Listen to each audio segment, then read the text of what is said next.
time to be smart.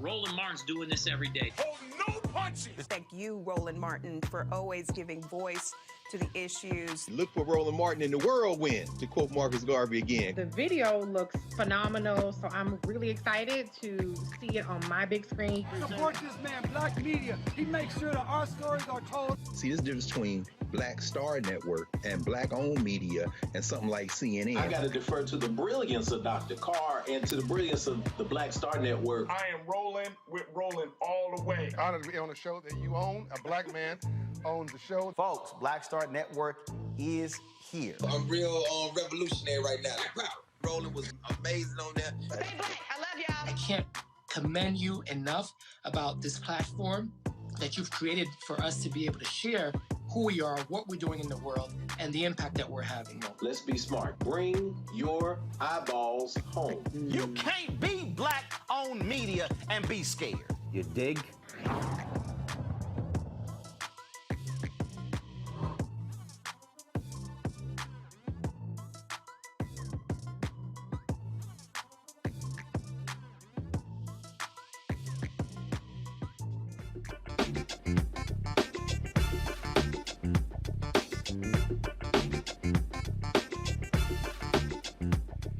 It's Monday, February 7th, 2022. I'm Ray Baker, sitting in for Roland. Here's what's coming up on Roland Martin Unfiltered, streaming live on the Black Star Network. 2 of the Minneapolis SWAT members were the same ones involved in the Jaleel Stallings case, and the judge that signed the no-knock warrant was the same judge that presided over the Derek Chauvin case. Georgia Fort will give us the latest after a weekend of protests. The defense team for a black man in Georgia claiming self-defense for killing a white teen said they got a break. The judge they say had some racial biases was kicked off the case. We'll have someone from JustGeorgia here with the latest in the Marc Wilson case. And their plea deal fell through, so today the federal hate crime trial for the 3 men convicted of killing Ahmaud Arbery begins with jury selection. Ahmaud Arbery's murder sparked Missouri State Senator to pen the Ahmaud Arbery Act to prevent citizens from killing people they think are committing a crime. The state senator who sponsored that, well, they will join us tonight to tell us about this new legislation. Plus, the Bridgeport, Connecticut Police Department, like the police departments all across the country, has a history of racist practices. We'll discuss all that and more. It's time to bring the funk on Roland Martin Unfiltered, streaming live on the Black Star Network. Y'all know what it is. Let's go. He's got it. Whatever the biz, he's on it. Whatever it is, he's got the scoop, the fact, the find. And when it breaks, he's right on time and it's rolling. Best believe he's knowing. Putting it down from sports to news to politics. With entertainment just for kicks, he's rolling. It's on go, roll, roll, y'all. It's Roland Martin, yeah. Rolling with Roland now. He's funk, he's fresh, he's real, the best, you know he's Roland Martin now.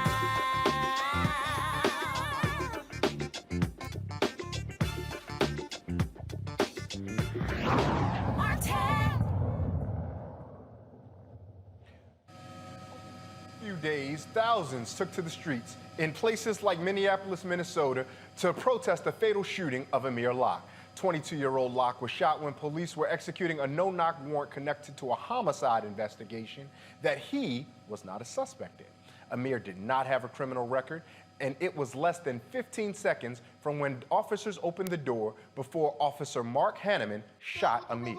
Amir's death has been ruled a homicide, dying of multiple gunshot wounds. And some interesting information has come out. Like 2 of those on the SWAT team to carry out this no-knock warrant were involved in another highly watched case. And the judge who signed off on that same warrant that led to Amir's death, though, is one we are all too familiar with.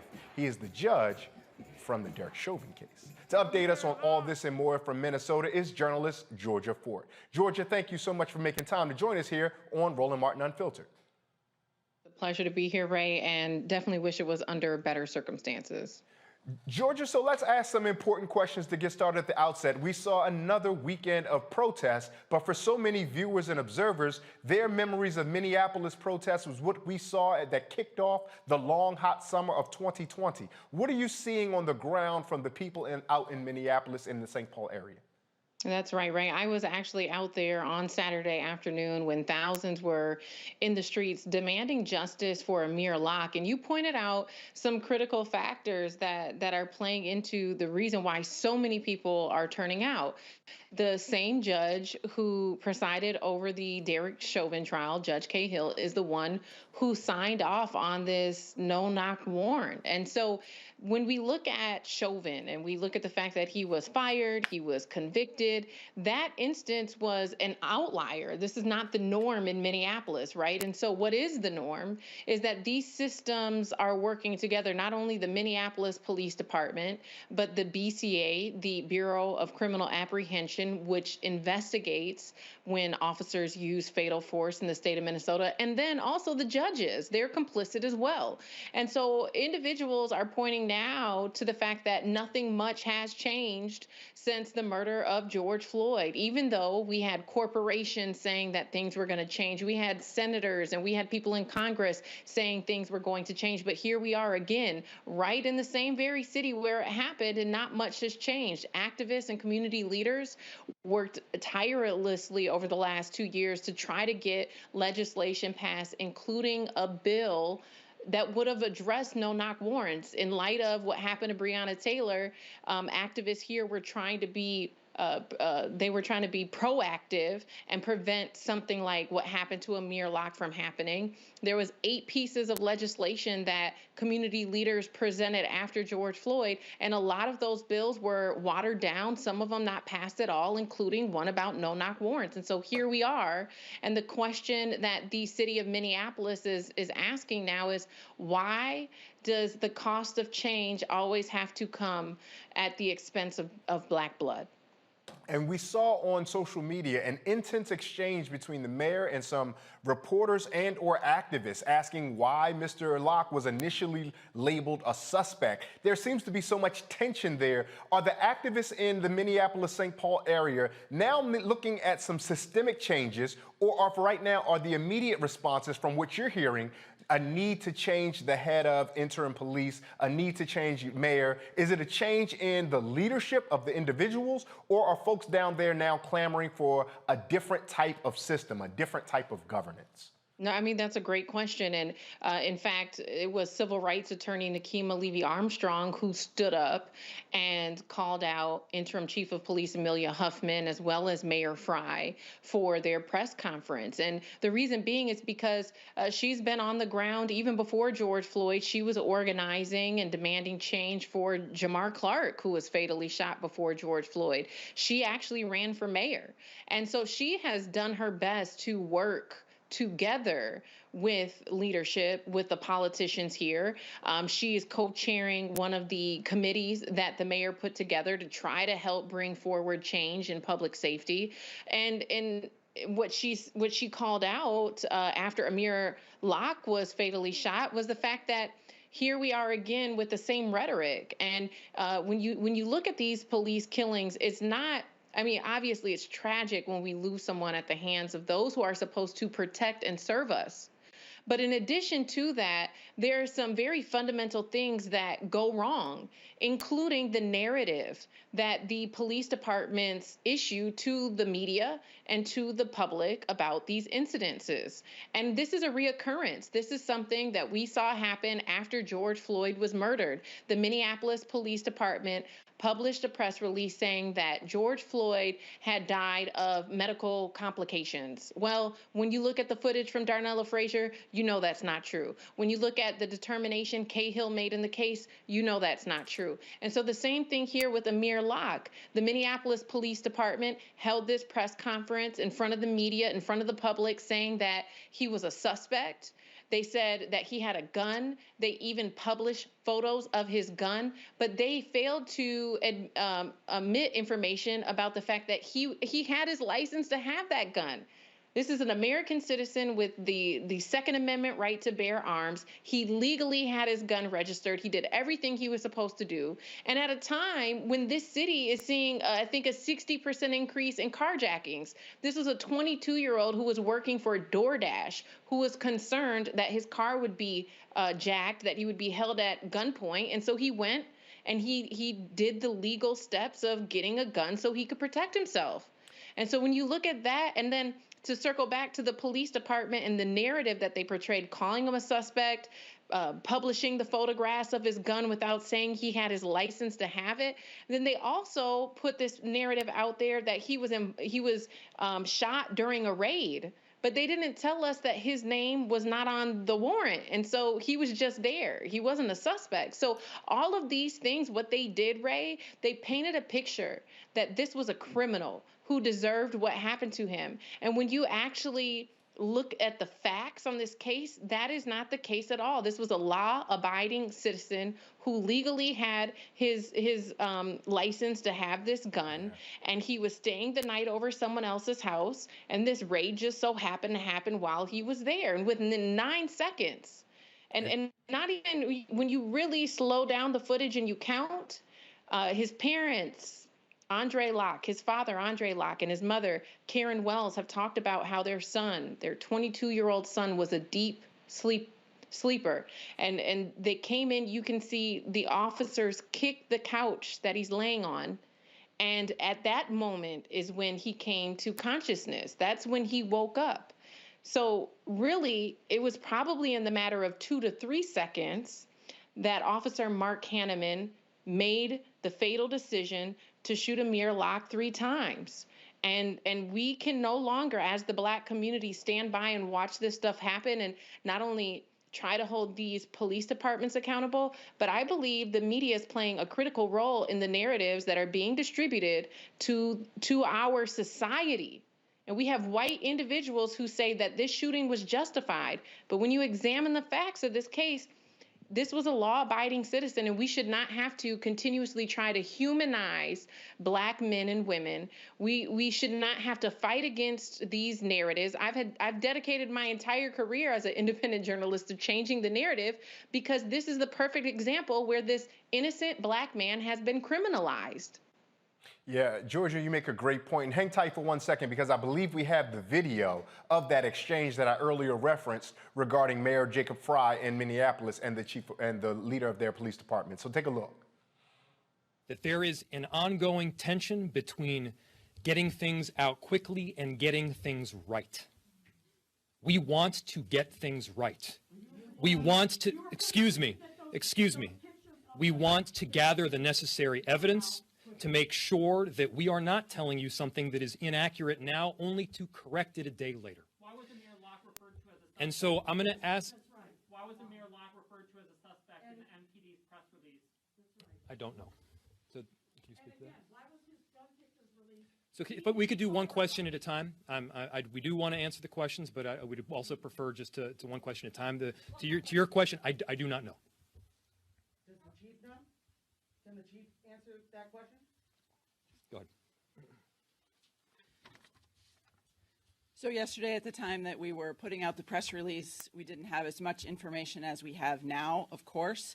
And so it's unclear, it was certainly unclear yesterday, but it remains unclear if or how Mr. Locke is connected to St. Paul's investigation. And more information will be coming as St. Paul digs further into the case. Why did you refer to him as a suspect in a press release if you didn't know? That's all the time we have, everyone. Let's call it. No. Was anyone apprehended as part of this? Also, when will you release the search warrant? How is walking out of a press conference transparency? You are murderers! Seeing that tense exchange there, and for those viewers who may not have been able to hear clearly the audio, some of those in the crowd or in attendance were demanding answers as to why Mr. Locke was being called a suspect. In the initial press release, 4 different times, Minneapolis police referred to Mr. Locke as the suspect. But as your reporting indicates, Georgia, he was never a suspect. His name is not mentioned in the warrant. None of this is consistent. As an independent reporter, I don't necessarily want to ask you to offer your opinion as much as I am curious as how other reporters on the ground are taking information from those establishment figures in the authority and treating them as gospel, despite this long history of evidence we have both in Minneapolis and across the nation that the police are just as liable to sell them the story that will favor them as you or I might be if we were in a discrepancy with one another. How come so many reporters continue to take the word of law enforcement? That's right. And we need to continue asking ourselves those questions. But that's why Roland's platform is so important. That's why the Black Star Network is so important, because we understand through our own lived experience in this country that the way it's been done is not the way that it can continue to be done, that there has to be systemic change. And so that's what I was referring to earlier when I was saying it's not just the fact that police officers are using fatal force. It's also the handling of the story after and the moments that follow and the narrative that's put out and the way that the media does treat that narrative by the police officers as though it is the gospel. At this point, the Minneapolis Police Department has shown it is not a reliable source for media outlets. So the process where, they release a press release and the mainstream media puts it out, that process needs to change. It needs to be re-examined. If we're going to have real equity, if we're going to have any inclination of justice in this country, we have to continuously examine these systems. And quite frankly, I think the media is just as responsible for the white Minnesotans who are showing up at protests, confronting activists, asking them, why are they out here? Because this man had a gun. Well, the reason why people are misinformed, it stems from the process. Minneapolis Police Department, this is the second time that they have issued inaccurate information. They should no longer be a trusted source for reporters or for media entities. So the same way that they vet sources, if mainstream media went into your community, they came and they talked to you and you told them facts or statistics, guess what they're going to do? They're going to vet that information. They're going to go back. They're going to fact check it before they share it with their audience. Well, they need to have that same microscope on the information that they're getting from the police departments, from politicians, from government agencies, because what we're seeing when it comes to our lives, when it comes to our humanity, they'll be quick to criminalize us and very, very slow to give us the benefit of the doubt, or even just look for the facts. Yeah. Amir Locke had his license to carry his gun. Right. And another question is, where is the NRA on this issue? You talk about the Second Amendment. If you, and even there was a gun expert who spoke recently at a press conference analyzing the footage, right?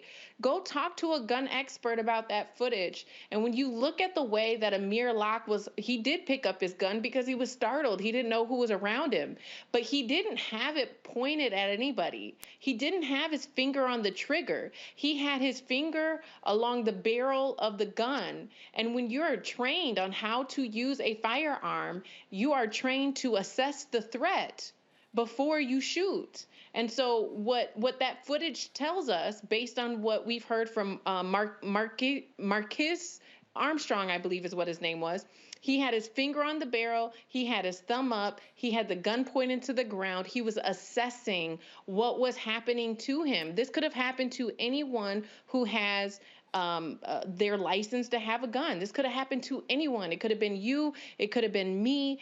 And unless there's an end to no-knock warrants, unless they examine this case very critically and think about the Second Amendment, we will see this happen again. It's very similar to what happened to Breonna Taylor, and here we are again. Georgia, I want to bring my panel in, and I'm going to do so in just a second. But first, I want to ask you this question because you mentioned something that really caught my ear. You said there are white Minnesotans who are coming out to confront the activists who are protesting. And I'm curious if, from what you're seeing, are you concerned that we'll have a second incident like we saw in Kenosha, Wisconsin? Are the tensions that high, or is it actually civil dialogue that's happening out there? I think at this point, it's hard to say. It hasn't even been a week. Amir Locke was fatally shot on Wednesday. I will say that, the protest that happened on Saturday for Amir Locke was probably the largest protest that this city has seen since the fatal shooting of Daunte Wright, and so there definitely is a potential for this movement to grow. I do believe that it is something that I'm continuing to follow, something I'm keeping a pulse on. At this time, it's hard to say. I think it truly depends on whether or not the officer ends up being fired. I think it depends on whether or not Amelia Huffman, who's the interim police chief, if she's terminated. And I also think it depends on whether or not the mayor steps down from his position. All of these things are things that the community is demanding, activists are demanding, and whether or not their demands are met, I think will determine the size of response that you'll see from this community. Yeah, thank you so much, Georgia. Hang tight. Let's bring in our panel to converse about this with you. We're joined by Dr. Julianne Malveaux, the Dean of College of Ethnic Studies at California State University of Los Angeles, Lauren Victoria Burke, a writer with NNPA and The Griot, and Reverend Jeff Carr, founder, the Infinity Fellowship. Thank you so much, you all, for joining us. Doctor, I'm thinking about your brother who taught me at Howard. Reverend Carr, let me start with you. When you hear about some of this, and you heard Georgia name that this last time that she saw a protest like this, Daunte Wright. And then we mentioned before this, obviously, there's Jamar Clark. And then we're referencing George Floyd, obviously. Now we add Amir Locke's name to this, heartbreakingly. And who knows the countless black women that have been victims of police violence, whose names that we don't even put into our lexicon. Is there, Reverend Carr, where can folks, black folks particularly, and those of us who care about justice, where can we turn for optimism or hope in a time like this? Well, first off, I say we should be able to turn to our spiritual leaders and our community leaders and our institution builders. That's first and foremost what we should be able to turn to. When people are enraged, when they are angry, when they are facing frustration, that is a natural human emotion. And when you're dealing with systemic racism and systemic issues like this, in America, we know that that's just going to be real. It's a part of life. We prepare ourselves for it. We teach our children about it generationally.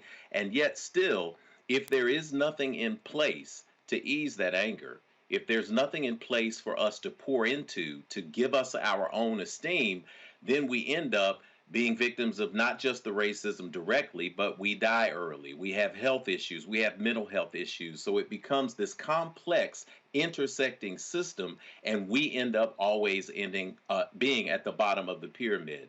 So we should be able to turn, and I do believe that there are spaces out there for us to turn to. But what we have to look at is an analysis of an Einsteinian concept, and that is insanity is doing the same thing over and over again and expecting a different result. So we have a shooting.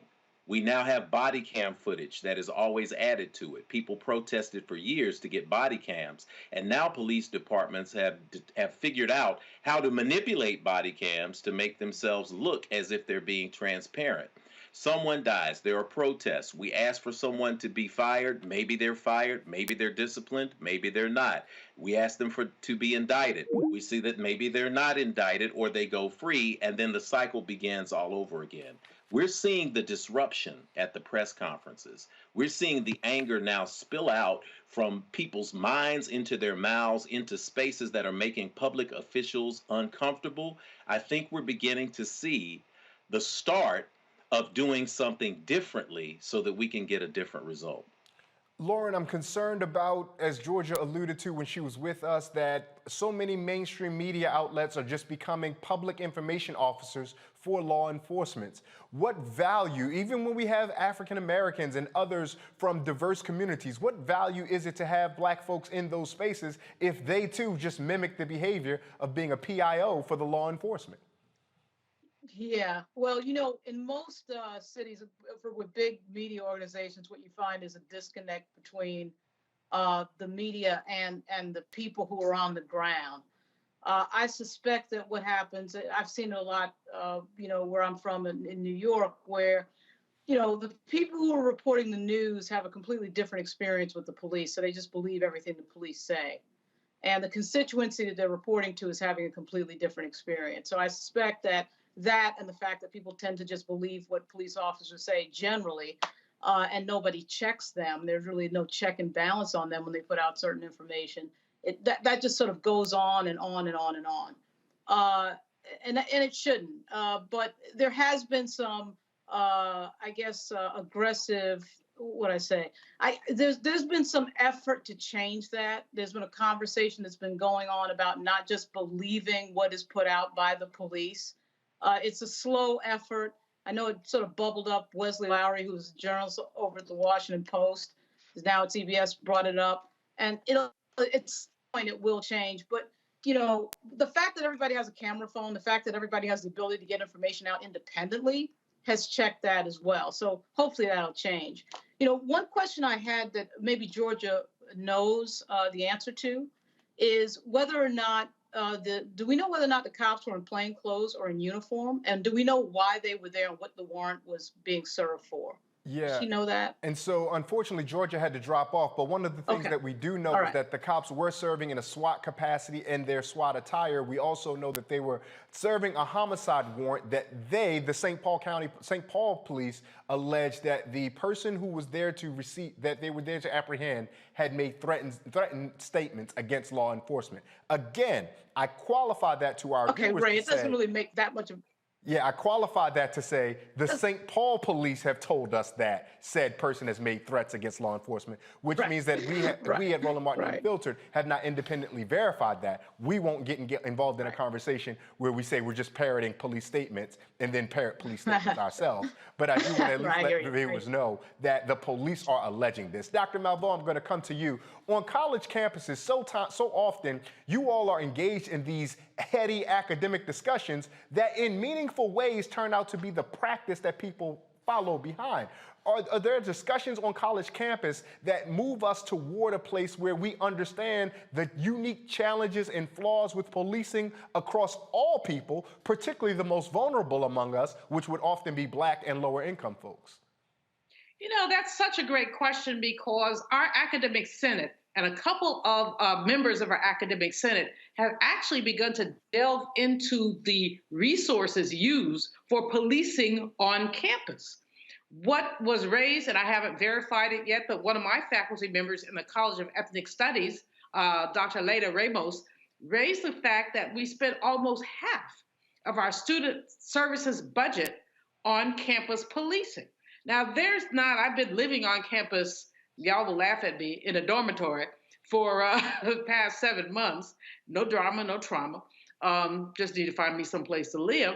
But I've not seen a lot of crime, right? Frankly, I haven't seen any. So I'm trying to figure out how we're spending, you know, millions of dollars a year that could go to student services in a time of COVID when you have young people who are experiencing extreme mental, financial, and other trauma. Why are we spending so much money? And I'm going to get in trouble for this because somebody at Cal State LA is watching and saying, there she go again.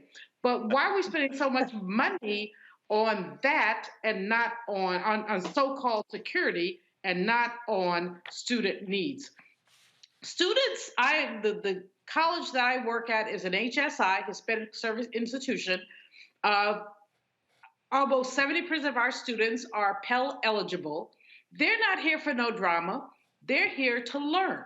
We have a small but consistent and mighty Black population, about 5% of the population. Again, they're not here for drama. They're here to learn. But Langston Hughes and Richard Wright wrote in the 1940s about the reverberations of violence anywhere and how it affects us everywhere. And what I mean by that is when you hear of a shooting, at that time they were like writing of lynchings. When you hear of a lynching, you didn't have to experience the lynching to feel the lynching, to feel that you too were vulnerable. And what I see from some of our students, especially Black male students, is the feeling of vulnerability, of this spit could happen to me anytime. And so what we know is that Minneapolis is dangerous.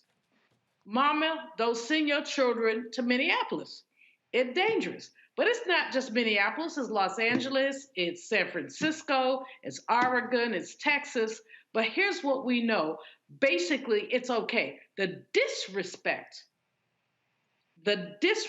Ray, that those folks showed to the media by walking away because they could not answer questions is a disrespect that reverberates toward all of us. We know that they don't give a you-know-what about our lives. And that's why Black Lives Matter is a slogan that we must continue to lift up. But boy, I'm frightened for our young people. I'm grateful to the Lord for letting me live 68 years because I don't know at 21 or 22 if I would be able to manage some of this. And it's very challenging to manage. Yeah, Dr. Malveaux makes a great point when she talks about how difficult and hot it is in Minneapolis right now. Paraphrase the poet, Sonny Patterson, it ain't just burning in Mississippi. Hell, it's hot wherever you be. To our panelists, hang tight. We're going to come back. We want more of your expertise. And we're coming back. We're going to have much more here on the Roland Martin Unfiltered on the Black Star Network. We'll be right back.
On the next Get Wealthy, why Black women are deeper in student loan debt than anyone else. I wanted to be the next Connie Chung. Nothing was going to get in my way. What was placed in front of me was a promissory note that said that, hey, if you sign this document, you can be able to achieve your dream, not really understanding the full foresight of what I was going to be experiencing right after college. Learn how you can turn it around and get wealthy in the process. Right here on Black Star Network with me, Deborah Owens, America's Wealth Coach, host of Get Wealthy.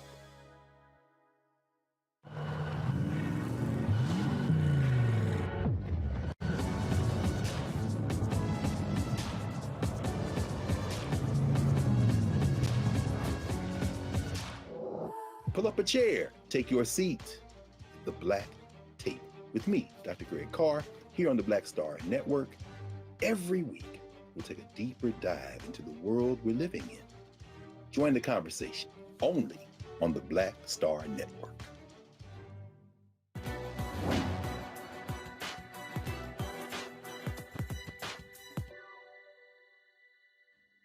You can't win unless you learn how to lose.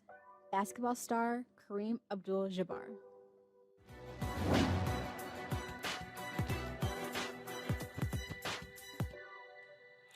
After months of trying, the judge presiding over a Georgia case where a black man was using the stand your ground defense as his defense has been removed. Marcus Wilson, a biracial man, was driving with his white girlfriend when a group of white teens accosted them in a truck. Wilson, fearing for their lives, fired his weapon, killing one of the teens. Wilson's attorneys claim Judge Michael Muldrew had issues with bias and prejudice against their client. Reverend James Woodall from JustGeorgia joins us from Atlanta with more details. Reverend Woodall, thank you so much for making time to join us here on Roland Martin Unfiltered on the Black Star Network. Let's get started with the question and the issues right here at this outset. How were you all effectively, not you all from JustGeorgia necessarily, but the attorneys and the activists are on the ground there, how were you all able to demonstrate the racial bias against the client that ultimately would hopefully get us closer to a more fair trial? Most definitely. First, thanks for having me. One of the very first things we saw was that there was a difference in how the judge was treating witnesses in this case.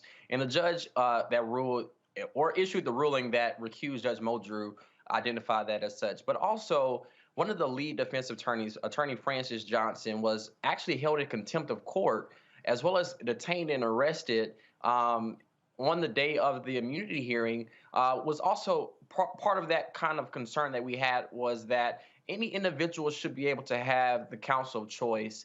And when you have a proceeding in which a sitting judge essentially tells some of the other lawyers on the defense team that this person will not be able to participate in any legal proceeding because he's in contempt, that deprives a defendant of their right to counsel. And so compounded with all the other things that happened in this case, the ex parte communication, the appearance of prejudice against some of the witnesses, then the Senior Judge Karp did agree with us that ultimately this judge was unable to be impartial, or at least appear to be impartial, and thus issue a ruling that essentially put another judge on the case. So many of us observers particularly black observers, will watch cases and conclude that person clearly is biased, but bias and discrimination, particularly as is practiced in the United States courts, are always very difficult to prove.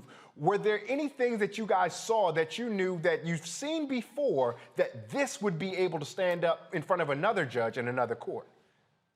Well, one, is this question about a notebook in which the prosecutor hands the judge a notebook that includes emails between Mark and his family while he's in pretrial detention that was not previously seen by the defense team. And in fact, when the courts were made aware that the defense team was not, in fact, had any knowledge of this notebook, the judge then responds in a very aggressive manner in which Attorney Francis Johnson essentially says, I want to establish chain of custody. I want this to go to the clerk of court so that we can have it in the record, to preserve that record so we can ensure that there's a very clear understanding of what had just happened. And instead of allowing that to take place, the judge responds and held Attorney Francis Johnson in contempt of court, and that's where this entire process began. I appreciate you walking our viewers through that. Just quickly before I bring the panel in, because I would love for them to be able to engage with you. When you say contempt of court, for those of us who may not be completely familiar exactly what that is, what is the judge then doing to the defense attorney when they put them in contempt of court? Well, a contempt action is simply a public reprimand, if you will, that says person who is held in contempt of court has not followed the court's order, and the court's order in that particular situation was the binder in which was improperly submitted to the court was not in the possession of the person who it was intended to be in possession of, which was Attorney Francis Johnson, who had it. The judge asked Attorney Francis Johnson to give it back to the judge, but instead he gives it to the clerk to, quote unquote, establish chain of custody, because the judge simply wanted to give it back to the prosecutor so that they could undo their wrong, as opposed to saying, hey, I'm a judge, I've received improper evidence, let me let the entire court know in front of everyone so that there's no question that I am being improper in my behavior as a presiding judge. That did not happen. And so that's when the whole action of contempt comes. And I also name that action is currently sitting before the Georgia Court of Appeals to really determine whether or not that was a improper action done on behalf of Judge Muldrew. And so the courts are ultimately going to determine whether or not that was improper or proper. As Judge Karp said, that Judge Muldrew could not also be on this case. And so there's several things in this case that is just completely not only wrong, but shines a light onto how court and the judicial process in South Georgia actually works.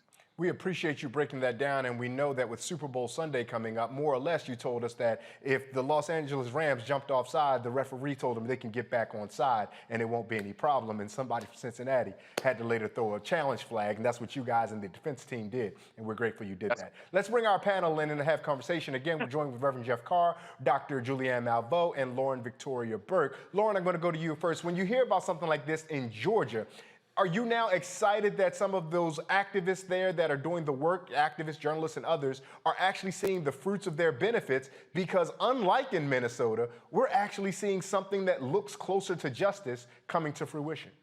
Yeah, no, that's true. I do think all of this activism that we're seeing is definitely going to bear fruit at some point. I would be sort of interested to know what the record is for Stand Your Ground in Florida and in Georgia with regard to Black people, whether or not it has been successfully used by anybody African American. Because as we all know, when these laws change, they're disproportionately used in a way that doesn't benefit us. But you do see, of course, that the activism that we've seen over the years since Trayvon Martin in particular does, of course, bear out. I mean, anyone who says that activism doesn't work or getting in the streets doesn't work is kidding themselves.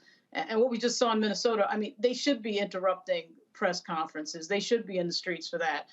Nobody should be shot dead sitting on their couch at 22 years old. And this is not the way the system should work. So obviously, in Georgia, obviously a different state, a different place in the American South. But we do, to answer your question, we do see activism working. And Reverend Woodall, do you have any information on the rates or the efficacy of the Stand Your Ground defense with regard to African Americans and white Georgians? Most definitely. And it really breaks down into two particular points. And let me be very, very clear. Justice has not been served in this case. We have a young man who is sitting trial for murder. He has been in pretrial detention for literally over 600 days. Without a bond, he's never had a criminal offense in his entire life.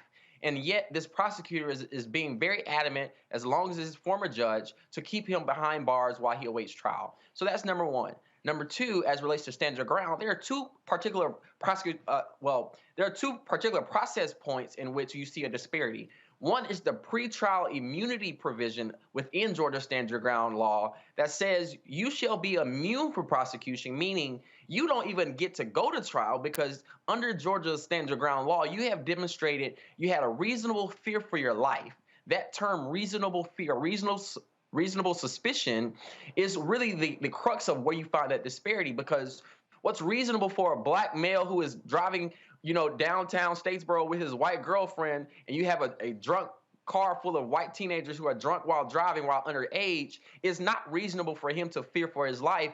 Whereas a police officer in the same circuit, it is reasonable for him to suspect that a man who is not armed, who is driving a broke down car, is shot dead within 2 seconds of him, that officer getting out of his car. The same district attorney makes that determination that the white police officer is reasonable, has responded reasonably, but Marc Wilson did not. And so you see that disparity there as well.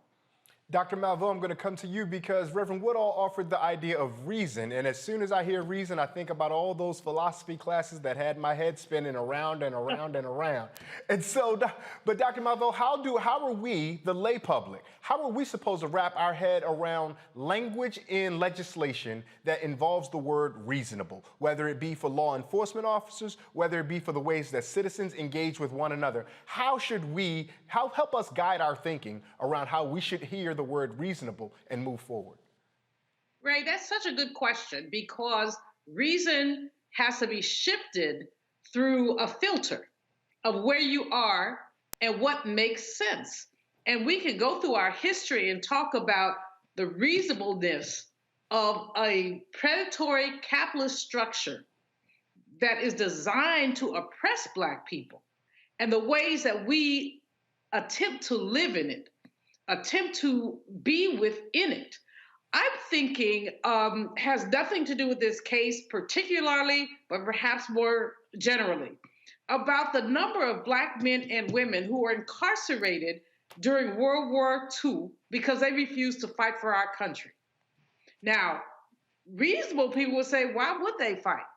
What would they do when people were being lynched even as they came home in uniform.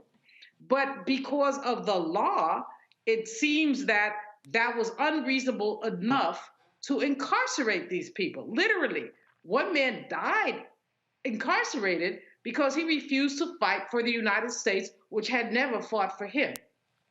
So fast forward to look at this particular case. You have a black man in a truck with his white girlfriend, minding their business, bothering no one, and a group of intoxicated, unreasonable white teens become enraged. What's reasonable under those circumstances? Is it reasonable for this man to defend himself and his girlfriend?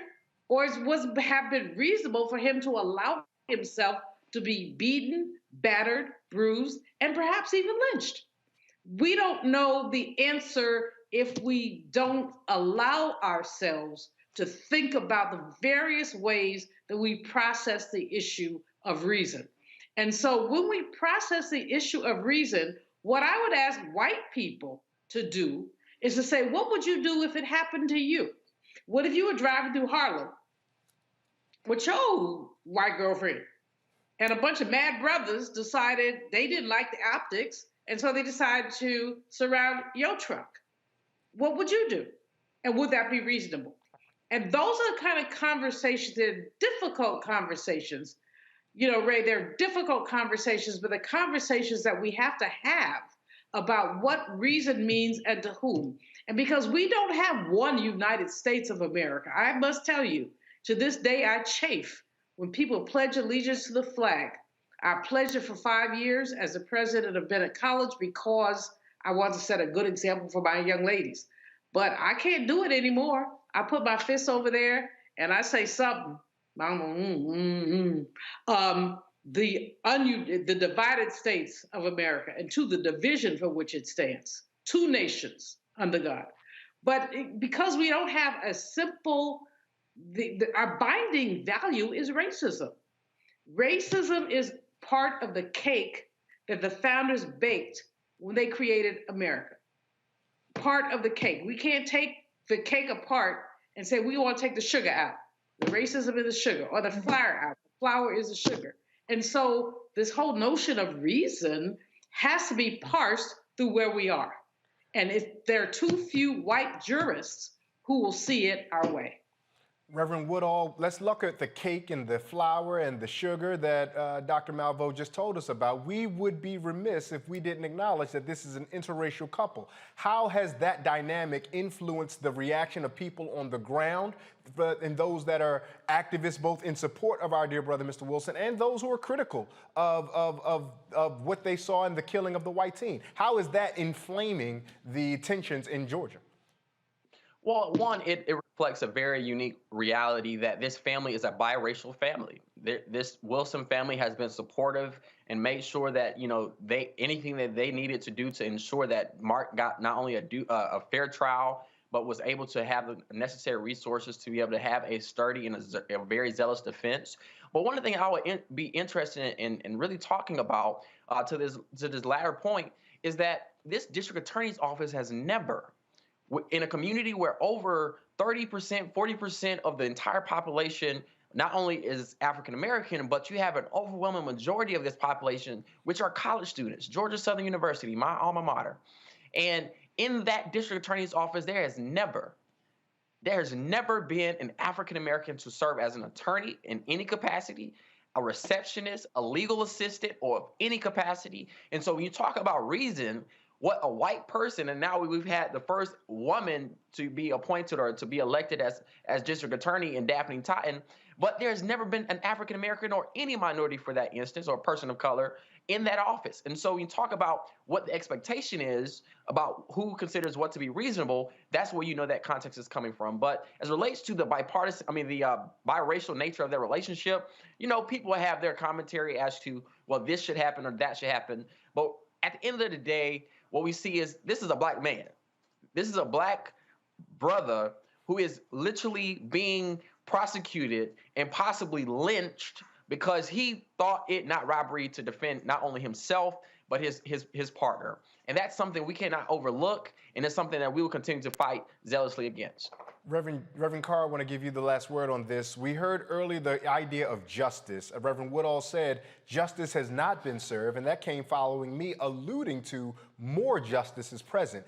But I know that our spiritual teachings lean us toward what this question of justice ought to be. As you hear all the conversation that we've had thus far, where do you see justice in the midst of this? I think I see justice in understanding what is going on and then taking agency in making a change. We often get this information and it can depress us. But I always want to remind people that during some of the hardest and most difficult times of our people in history, there were always people who said, we're not going for it. There was always a Sojourner Truth. There was always a Nat Turner. There was always a Harriet Tubman. There was always someone who saw the system the way it was and decided that there was another way forward, and so they did not give up hope. I want to commend Reverend Woodall for the work that you're doing there. It made me think of a Sterling Brown poem, and I don't know if you all remember it, but it was called Old Limb, and I encourage people to look it up. But there's something that he said that really sparked my mind to come to life on this topic, because when we ask what happened to Marc Wilson and we see that he was followed by a group of white teens, one of the lines says, they don't come by twos, but they come by tens. If you've ever had to deal with people who operate from a space of cowardice, and you know that they don't come by twos, but they come by tens, the poem goes on to say they got the judges, they got the lawyers, they got the jury rolls, they got the law. They don't come by ones. They got the sheriffs, they got the deputies. They don't come by twos. They got the shotguns, they got the rope. We get the justice in the end, and they come by tens.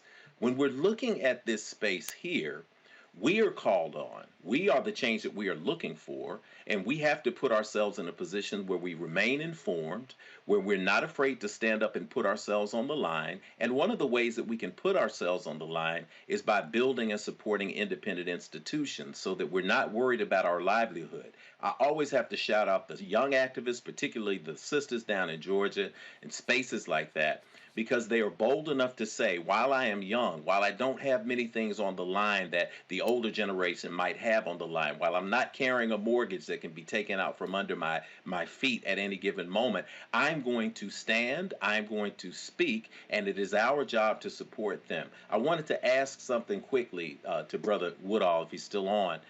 When I was teaching community organizing, I taught a concept of taking little bits and pieces to start moving toward the big piece. If you say crime and I want people to be involved in crime, you never can get rid of crime, so people feel deflated when they don't see they're making a dent. But when you take one specific issue at a time and take a chunk out of it, people begin to be empowered, and then more people come. In the old days, they used to say it only takes a spark to get a fire going. How much does this recusal of this judge amount to a small win in the larger picture? How good is this to the larger case that we're looking at here? Well, to answer that question, this has been a very long process. In fact, JustGeorgia was birthed out of the murder of Ahmaud Arbery. And when you talk about that case, we had all the national heroes, but most of them didn't talk about the work that was actually happening on the ground. So this is a continuation of some of the organizing that was done. And to your point about Black women, a lot of our coalition is amazing Black women who have been there since day one, ensuring that we supported our people. And so we talk about citizens arrest, right? Georgia being the first state in the country to repeal the ability for a private citizen to be able to arrest another private citizen, which was birthed out of the Reconstruction era, right? And so when you talk about this particular case, this is a continuation of how do we inform our communities about private interactions between one another. And so when you talk about this particular recusal effort, this is saying now that we have this judge unable to be impartial, let's get someone who is going to be objective. Let's get someone who will look at the facts and be able to make a determination based on the art of law, right? Not your own personal opinions about what he should have done, what he possibly could have done. What is the law provide individual able to do?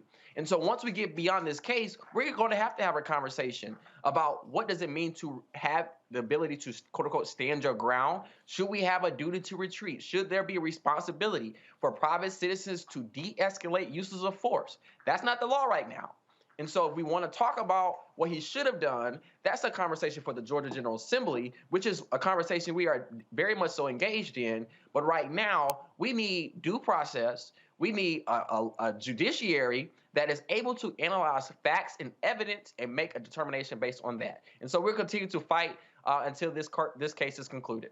Reverend Woodall, before we let you get out of here, you know, we black folks, if we want to pass the plate because we like what they're doing down there in Georgia, Just Georgia, if we want to send our love and support, maybe I don't have any coins to give you guys, but I want to send an email of encouragement. How do we get in touch with you? How do we reach out? How do we show some support? Yes, we do have a legal defense that we're trying to ensure that Marc gets a zealous defense. So you can follow us and follow this case along on Twitter and Instagram at @JustGeorgia. Again, that is at @JustGeorgia. And if you want to continue, I will be also doing some specific updates. You can follow me at @IMajorWish. Either way, or the family has their own page at Stand With Marc or Justice for Marc. There's 2 different platforms on Instagram and Twitter. And so you can follow all of us so that we can stay plugged in on what all we can do to ensure that justice truly is for Georgia. And we will be sure here at Roland Martin Unfiltered on the Black Star Network to be sure that we tap back in with you guys whenever you need to amplify a message beyond the confines of the great state of Georgia. Reverend Woodall, thank you so much for your time today. Thank you. Roland Martin Unfiltered will be right back after this. You're watching us right here on the Black Star Network.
Hi, I'm Dr. Jackie Hood Martin, and I have a question for you. Ever feel as if your life is teetering and the weight and pressure of the world is consistently on your shoulders? Well, let me tell you, living a balanced life isn't easy. Join me each Tuesday on Black Star Network for A Balanced Life with Dr. Jackie.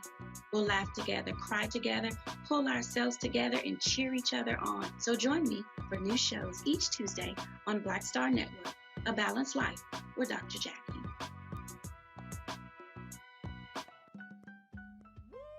We're all impacted by the culture, whether we know it or not. From politics to music and entertainment, it's a huge part of our lives, and we're going to talk about it every day right here on The Culture with me, Faraji Muhammad, only on the Black Star Network.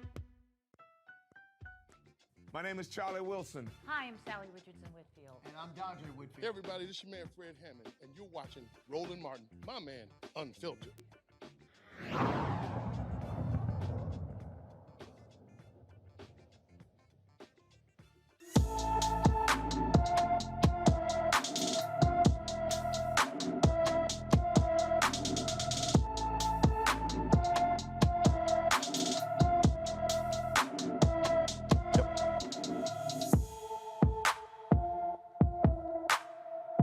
13-year-old Bailey Cooper has not been seen since January 3rd, 2022. The Arcadia, California teen is 5'3" tall, weighs about 100 pounds with black hair and brown eyes.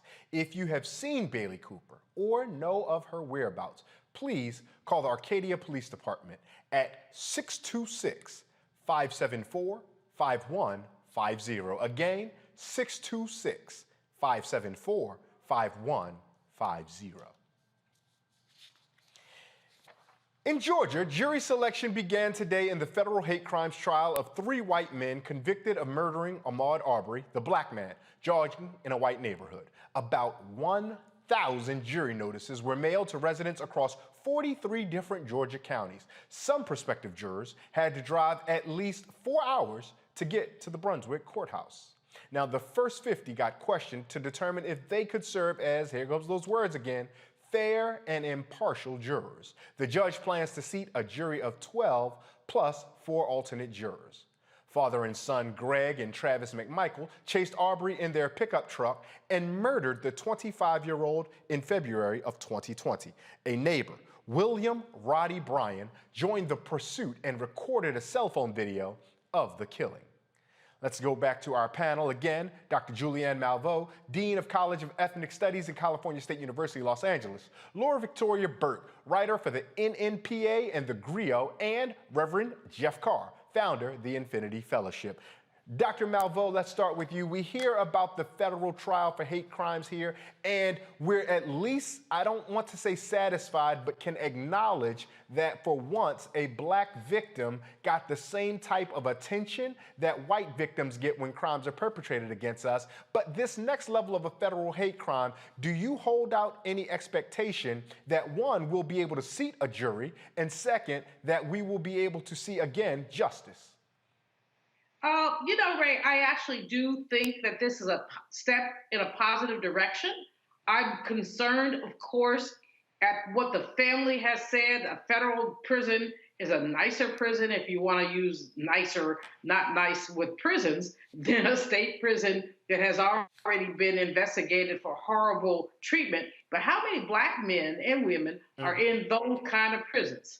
And therefore, I think the family is correct to say, let's not give these people a slap on the wrist or even 3 meals a day if the brothers in the state prison aren't getting it. Understood. What I think exciting about this is that it's moved in this direction, both with the federal and with the state. And I have to think that the Biden administration, and certainly Kristen Clark, who is the Assistant Attorney General for Civil Rights, has played a pivotal role in ensuring that this is moving forward. So I think we have to celebrate that. But I think at the same time, here's when we get into the weeds. Hold on right there 1 second for me, Dr. Malveaux. I just got word that we actually have a Missouri state senator who has a breaking piece of legislation that we want to get to. We'll come back and revisit that conversation. My apologies for interrupting you. However, I do want to let our audience know that Missouri lawmakers are attempting to prevent exactly what happened to Ahmaud Arbery. And State Senator Stephen Roberts introduced the Ahmaud Arbery Act today, and that legislation would add restrictions to their own citizens arrest law. And Senator Roberts joins us now from Missouri with more on this legislative proposal. Senator Roberts, thank you so much for joining us on Roland Martin Unfiltered. Hey, honored to be here. Thank you so much for having me. Now, Senator Roberts, I got to be honest. I just cut off Dr. Julianne Malveaux. That's one of my elders, so you know I'm going to get in trouble for making time for you. So you better make sure you give us some good information on what it is we need to know. But let's, real quick, can you give our audience an overview? Because in our last segment, Mr. Woodall talked about the efforts to repeal Georgia's ability to have citizens arrest, and you're getting involved in making sure that Missouri does not create laws that allow those folks who would be the perpetrators of crimes that killed Ahmaud Arbery to get off. Am I understanding that correctly? Right. So right now, there's these common law statutes that would allow someone to do a citizen's arrest. And what my bill that I actually just filed less than an hour ago would prevent folks from being able to do that, notwithstanding certain circumstances. Of course, if self-defense, you're protecting a family member, someone's robbing a store and it's an actual crime and you're right there. This wouldn't affect that. But this is to prevent a tragedy like what happened to Ahmaud Arbery from ever happening again in Missouri. And so have you guys had any high-profile cases of that you're looking to address that helps spur some of the activists perhaps have been supportive of this bill and helping you push it across the finish line when we get to the part of hearings and everything else? Yeah, and for me, a lot of it came from my former experiences. So as a young lawyer, I served as a prosecutor in the city of St. Louis. I was on our felony armed offender unit prosecuting gun crimes. And, one of the most challenging things for me really was running into young folks like myself on the back end, and that's really what kind of led me to run for office in the first place. So legislation like this is really aimed at deterring those acts of vigilantism. Now, one of the things I'm looking at some notes from your Missouri State Division of Research. You sent a piece to the staff attorney, and one of the questions here that we wrestled with earlier was the question of reasonable, right? This language comes up time and again, and as a lawyer, as an elected official, reasonable. We talked academically about how to define reasonable, but as a state legislator, how are you guys working around and negotiating and defining this language reasonable? So this bill was more so focused on just, taking reasonableness, all that out of the equation to say, hey, look, you know what, if you're just some citizen, you're trying to act like a vigilante, you don't have that purview. This isn't your responsibility. If there's an issue, do the right thing, call law enforcement. So we're trying to get away from any of those situations where folks can say, hey, no, I was doing a citizen's arrest and my behavior was reasonable and this is why I did what I did. We're trying to completely abrogate that from our laws to make sure that folks are doing the right thing and, you aren't putting people in a dangerous situation.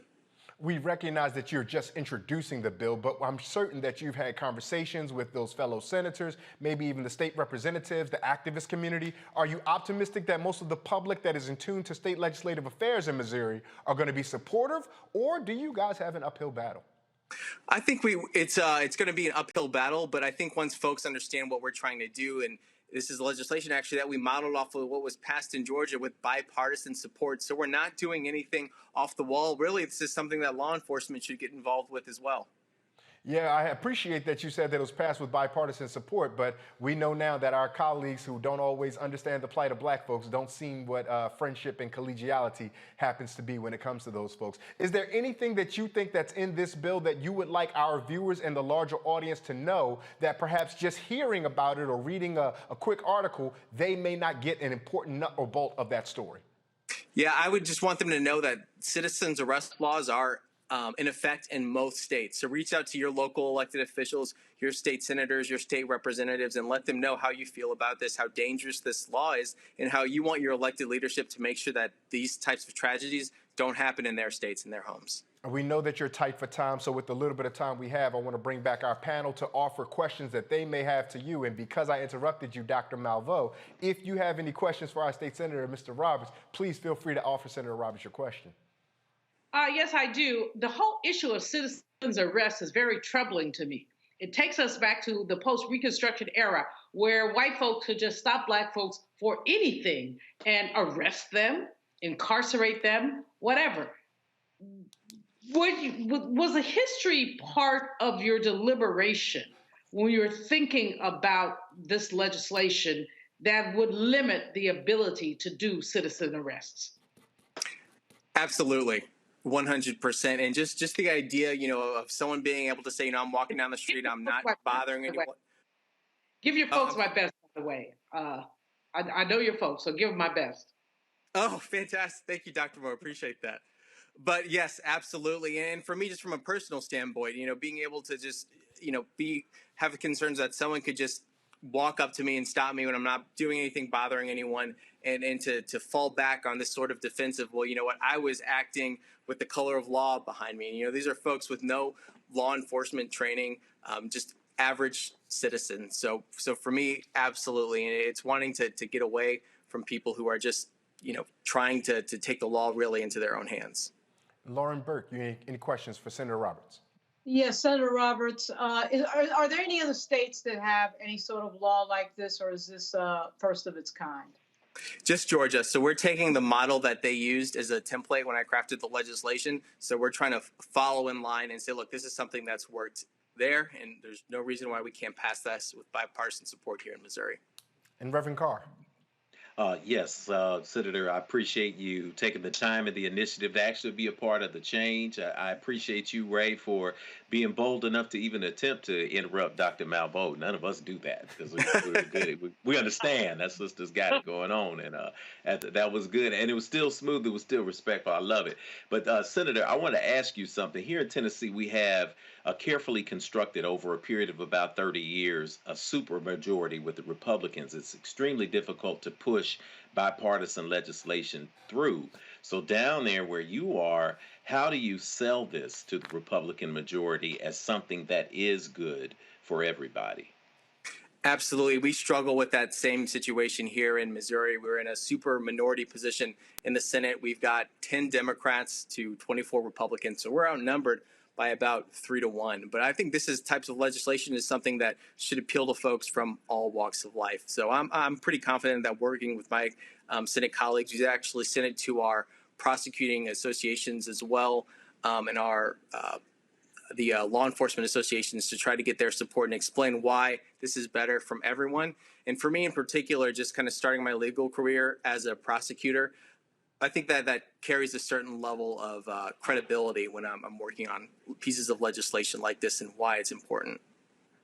Well, Senator Roberts, we appreciate the time that you've taken. We thank you so much for offering this. And I do recognize that you seem pretty strategic and pragmatic about having served as a prosecutor, that should earn you the bona fides. But we also recognize that even when we have righteousness, credibility, and justice on our side, those who oppose us do not always acknowledge the veracity of our points. So we wish you Godspeed in your efforts. And Senator Roberts, I will personally come down to Missouri to let you know about the kind of whooping I'm going to get when you go and I have to come back and attend to interrupting Dr. Malveaux.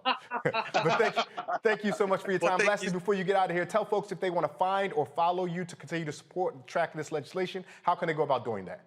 Definitely. So you can visit my Senate website. It's senate.mo.gov/Roberts, or shoot me an email. It's just my name, steve.roberts@senate.mo.gov, and reach out, and I'd love folks' insight. Yeah, we appreciate that so much. And for our viewers in and around the Missouri area, know that there's at least somebody fighting for you. Thank you so much, Senator Roberts. Thank you so much. And so I'm going to come back and accept this humble pie that I need to eat, because I'm going to go ahead and give Dr. Malveaux her opportunity to finish her thoughts. Dr. Malveaux, I'm going to come to you. But when we were having the conversation about justice in this trial, this hate crime trial, you were optimistic around Kristen Clarke and the Biden administration, whatever about Mr. Biden. But we know, right, particularly us here at Roland Martin Unfiltered, we know Kristen Clarke. And so your optimism centers on Kristen Clarke. Am I understanding that correctly? Yes, you are understanding that correct. And you know what? But she works for an administration that has been lukewarm about our rights. And we should be very clear about that. She has only so much wiggle room. This morning, I interviewed a woman who wrote a book about the Congressional Black Caucus. And, you know, Reverend Jackson always says that content without context is pretext. In other words, what is the context of Kristen Clarke? And she's my sister friend. I adore her. But what is the context of her service? What can she do and what can she not do? And so I find that the Biden administration has been playing Mr. Bojangles, if you will, with our rights, and she is not. And so while I have some optimism about her leadership, I also, Ray, have some pessimism about the ways that racial hatred is being codified in our country. Reverend Carr, I'm interested that we think about this as a hate crime. And again, I love coming to you with these meaty topics that we wrestle with in our spiritual centers. But on the question of hate crime, beyond what the statutes in our governance say, how should we as humans who believe in love and decency, but also recognize when bad behavior, violent, harmful behavior has happened, how should we negotiate this idea of a hate crime and what we should expect with regard to justice versus vengeance? Oh, sure. Absolutely. Absolutely. I think when we operate from a space of understanding that, first and foremost, we are spirits navigating the human experience, and not just human beings who show up for these spiritual experiences in this physical body that I call our earth suit. It can be conflicting, though, because we have human emotions. And in this earth suit, we see things that are wrong. And we have to speak up against them. We have to speak up about them. We have to recognize that punishments must fit the crime. There's nothing wrong with justice. Justice is accountability. It doesn't mean that we have to look at the pictures of the perpetrators of this crime and sit in a space where we're going to send our blood pressure out of the roof, or we're going to develop so much hatred in our heart that we consume ourselves. Hate is a frequency. And if you can focus on hate, if you focus on negativity, the only thing you're going to continue to attract is more of it. However, there are opportunities for us to stand for justice and make sure that the punishment is fitting the crime, in this case especially. When we talk about the difference between the federal system and the state system, there tends to be better security in federal prison. There tends to be better management in federal prison. There are a smaller number of people incarcerated in federal prison. State prisons tend to have a higher, especially in Georgia, a higher incidence of violence. So when we see the family rejecting that plea deal, we talked about that last week. That was saying we're not going to give you an opportunity to choose to be in a system that may be better for you. So even now we stand at this crossroads of dealing with the icing versus the cake. The cake is that they've been convicted. They're not going anywhere. They're going to be locked away in state prison. But we also see the icing of being charged with a hate crime, which is more of a psychological salve for those of us who want justice and fight for justice out there. But needless to say, this would be the icing on the cake to also be convicted of a hate crime, to be affirmed as someone who, out of nothing but fear in their heart, out of a space of hatred, perpetrated a heinous crime against an individual who deserved to be walking around breathing like we are right now. So these subtleties in terms of sentencing and where people will serve, they are there, they are real, but in the end, we've gotten justice in this case. We're getting an opportunity to have even more justice in this case, and we did not create this. The individuals who made a choice to hunt down a black man and slaughter him and take him out of this world made that choice. Because they made that choice, their action created a reaction that is the payback, that is the divine justice of the universe, period. Lauren, I know that you've pounded the pavements reporting in both Capitol Hill and out on the streets. And I imagine some of those folks that you've interviewed and reported with out in the streets heard me ask about, well, should we hate and what is justice? And they might want to ball up their fists and hit me right. Come on, black man, how dare you try to let those folks off? And so I don't mean to intimate that when I ask the question, but I am curious to what you think as to what is the best possible outcome here, and what signal does that outcome send to other observers, black, white, all Americans who have been following along with this case? Well, I think that the signal that was already sent when they were convicted the first time was pretty strong. I, for one, was quite surprised at what happened on the first trial. But hate crimes, obviously, hate crimes prosecution would send the signal that clearly there was some bias here in this case that would probably and likely would not have happened had Ahmaud Arbery been a white male. I don't think anybody can, reasonably argue that these guys would have pulled up in this truck with a shotgun if this was a white guy jogging down the street. It's going to be, I think, difficult to prove that in court, though. It's going to be, it's going to come down to a lot of subjective conversation. But frankly, I do think that there was a strong signal sent on the first trial. I don't know that anybody was expecting what happened, the way it happened, the drama of it, the judge, the whole thing, the ridiculous outlay that we saw from the defense with regard to trying to kick out black reverends from the courtroom and all that nonsense was the buildup to all that. But, we'll see what's going to happen. I do think that the signal has already been sent. But, if there's more to come that leads to more prosecution for these three, that would be fine by me, and I think a lot of other people. Whew. I made it out of a situation where I cut off Dr. Malveaux, and I was able to get to my next break safely. All right. There's a book in there somewhere. You know what? I think Reverend Carr might have offered up a prayer. Lauren Victoria Burke might have gone over there and did some reporting to Dr. Malveaux to see where her feelings were. I appreciate all of that. We're going to take a quick break. You guys are watching Roland Martin Unfiltered, streaming live on the Black Star Network. We're going to come right back. More conversation right after this.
why Black women are deeper in student loan debt than anyone else. I wanted to be the next Connie Chung. Nothing was going to get in my way. What was placed in front of me was a promissory note that said that, hey, if you sign this document, you can be able to achieve your dream, not really understanding the full foresight of what I was going to be experiencing right after college. Learn how you can turn it around and get wealthy in the process. Right here on Black Star Network with me, Deborah Owens, America's Wealth Coach, host of Get Wealthy.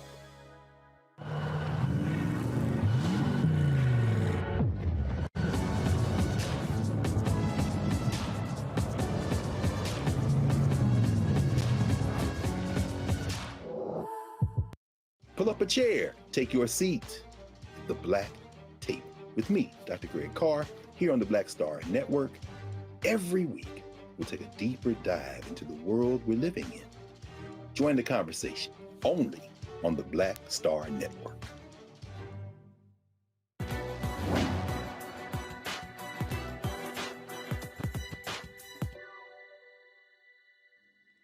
I want to see how life can triumph. Artist Amir Bearden.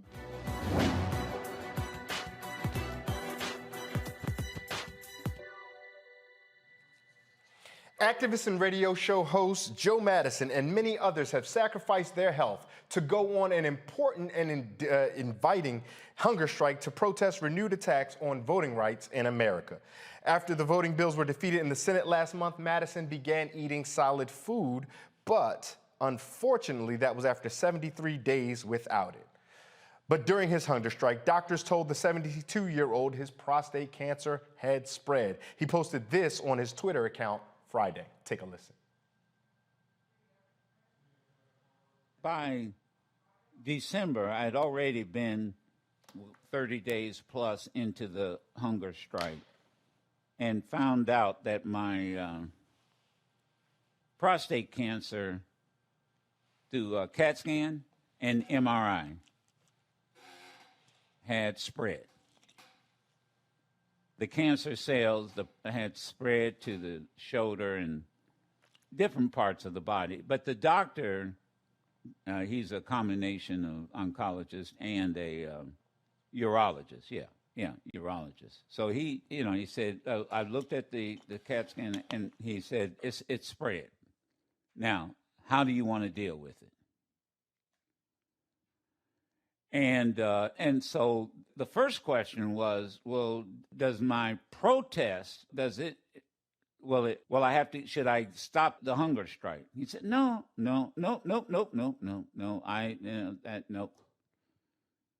That won't. He said, but if you decide to go with this treatment, it's hormonal, right?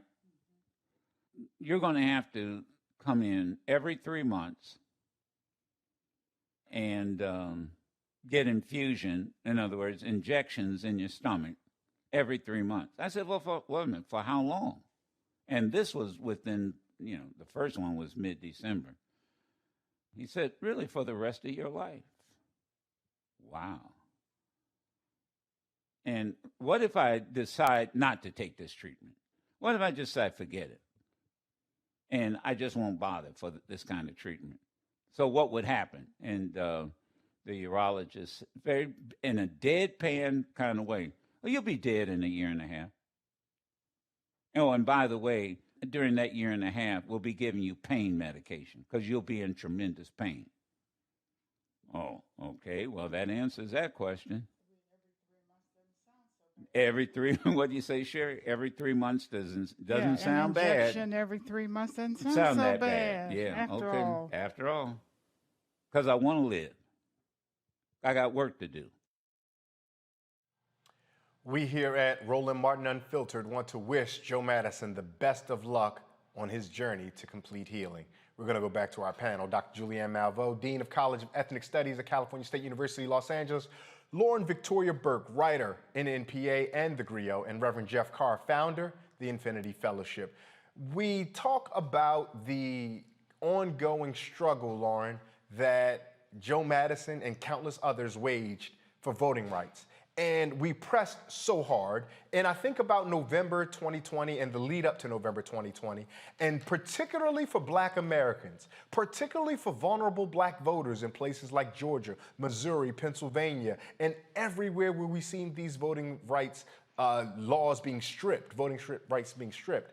I think about those folks, and I wonder what culpability those elected officials in the Senate, in the House, in the White House, and those staffers of those folks feel. Has your reporting told you anything about what their feelings are, about whether or not they feel, frankly, like they've let us down or disappointed us?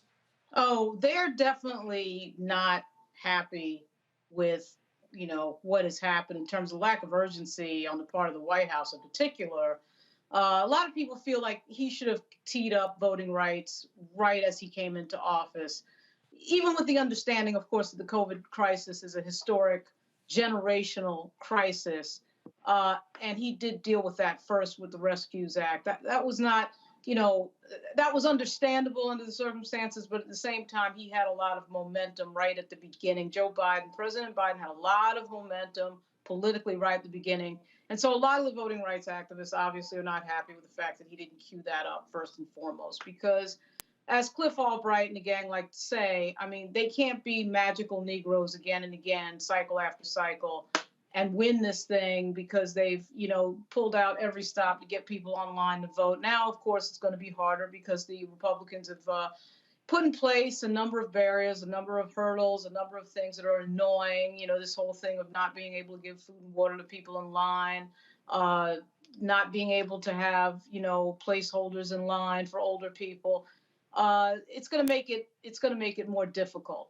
But you do have to keep in mind that, Donald Trump, who is the likely Republican nominee in 2024, he lost by 3 million votes to Hillary Clinton in 2016, and then he lost by 7 million in 2020 to Joe Biden. There's no reason to think that he is going to get the majority of votes. He fluked out on the Electoral College and pulled it out in 2016, as we all know. But the bottom line is, in answering to your question, that obviously voting rights activists are not particularly pleased with the state of play right now.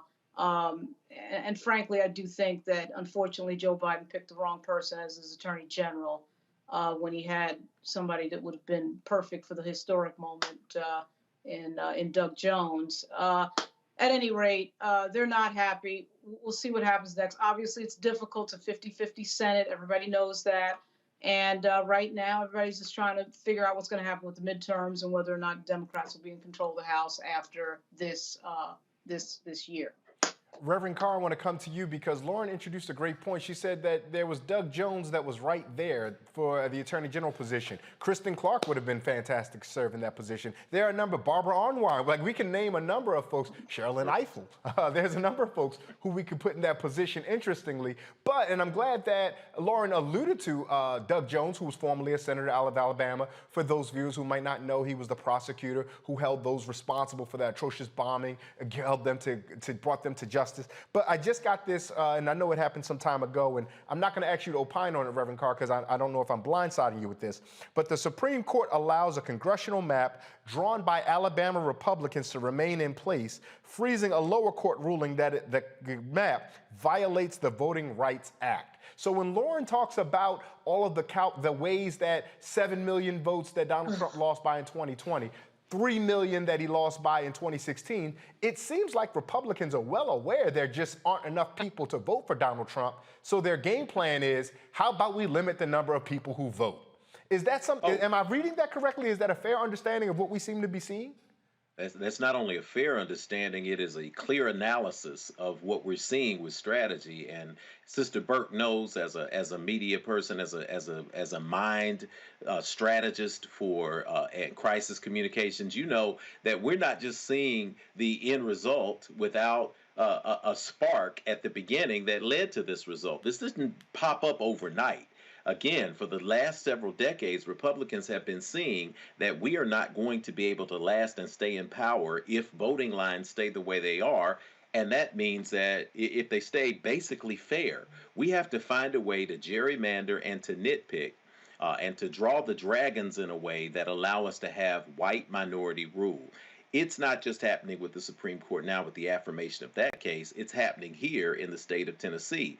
The governor just signed with the Republican supermajority in Nashville at the headquarters at the legislative session a gerrymandering plan that now, in essence, takes Congressman Jim Cooper off the table. He's already decided in the 5th district that he's not running again because they took the remaining part of Tennessee that was solidly blue, Nashville and Davidson County, and they carved it up into 3 separate Republican districts so that the Democratic majority would now be 5 to 7% of each one of those districts instead of an entirely blue city of Nashville, Tennessee. So literally you can live across the street from somebody and they could be in a district where their representative is 100 miles away, 150 miles away, 250 miles away.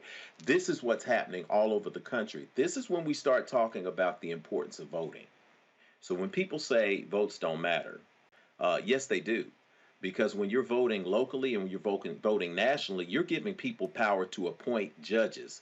Judges, appellate judges particularly, who can vote down, who can take apart these gerrymandered plans for redistricting and setting up new districts for voting. When those began to shift and change, we began to see the trickle down of allowing someone like President Trump to get into office. President Biden is at a unique crossroads here. He promised in July 2020 that should he be elected over Donald Trump, his first priority was going to be voting rights. We've seen that continue to fall down the ladder. And now the activists who pushed for this, who saved the Democratic Party with this last election, are now angry and justifiably so. So we're standing at a crossroads now where the pressure has to be put on the administration to follow through on their promises.